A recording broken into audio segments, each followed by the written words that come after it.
The world's workshop is trying to get back to work.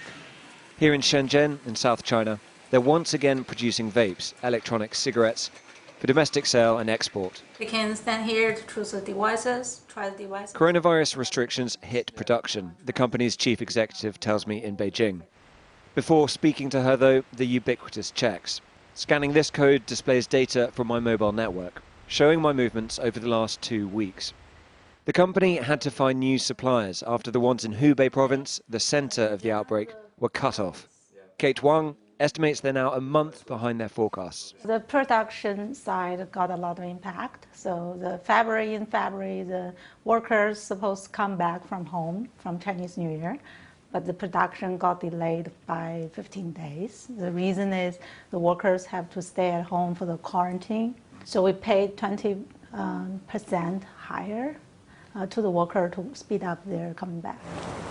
After weeks on lockdown, the government is keen to show that they're getting back to business as usual.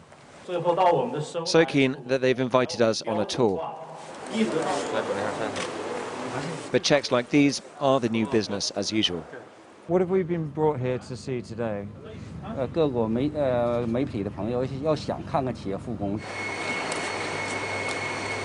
The message at this state-owned power plant is that they're being productive while taking precautions.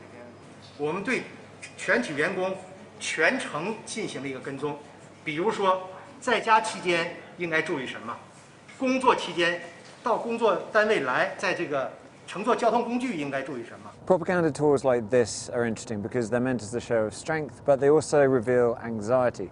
We've been invited here to show the world that China's economy is doing just fine. But if it were doing that fine, well, they wouldn't have to make such a big show of it. A country's Manufacturing Purchasing Managers Index, or PMI, is a measure of where the economy is going.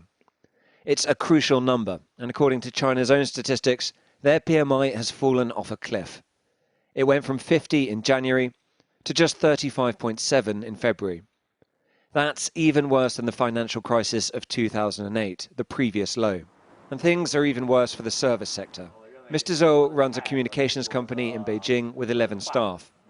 We meet in a coffee shop that is working reduced hours and experiencing much reduced customers. 还是希望我们不要有一个太长的时间，因为小型的企业不会允许我们半年的时间没有经济收入，这样我们我们所面临的一定是死亡。 There are two options: containing coronavirus or running an economy at full steam. You can't really do both at the same time. China has found that out. The rest of the world will soon. Tom Cheshire, Sky News, Beijing.